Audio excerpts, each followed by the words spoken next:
આપનું નામ? મારું નામ જયેશભાઈ અર્જણભાઈ ધરેજિયા, ગામ ધારપીપળા, તાલુકો રાણપુર, જિલ્લો બોટાદ.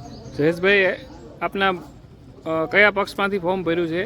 હું કોંગ્રેસ સેવાદળ રાણપુર તાલુકાનો પ્રમુખ છું અને અમારા મોટા ભાઈ દિનેશભાઈ. દિનેશભાઈ, કયા પક્ષમાંથી ફોર્મ ભર્યું છે? કોંગ્રેસમાંથી. કઈ સીટ ઉપર? ધારપીપળા 5 નંબર. આપનો ફોર્મ ભરવાનો ઉદ્દેશ શું હતો જયેશભાઈ? ફોર્મ ભરવાનો ઉદ્દેશ એ છે કે ભારતીય જનતા પાર્ટીમાંથી જે કંઈ ઉમેદવાર આવે છે એ અમારા ખોટા 5 વર્ષ બગડે છે અને અમારા ભાષણ નહીં, અમારા કામ બોલશે એવા યુવા અમારે જોવે છે કે ભ્રષ્ટાચારને જડ મૂળમાંથી ઉકેડીને ફેંકી દે એવા અમારે યુવા દિનેશભાઈને અમે ઊભા રાખ્યા છે. શું આપણા વિસ્તારમાંથી શું કામગીરી આપ જો જીતશો તો શું કામગીરી કરશો?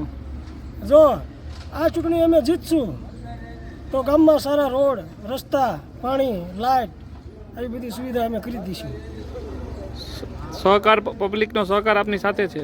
હા, આખું ગામ અમારી હારે છે. પૂરેપૂરો પબ્લિકનો સાથ સપોર્ટ અમને મળે છે.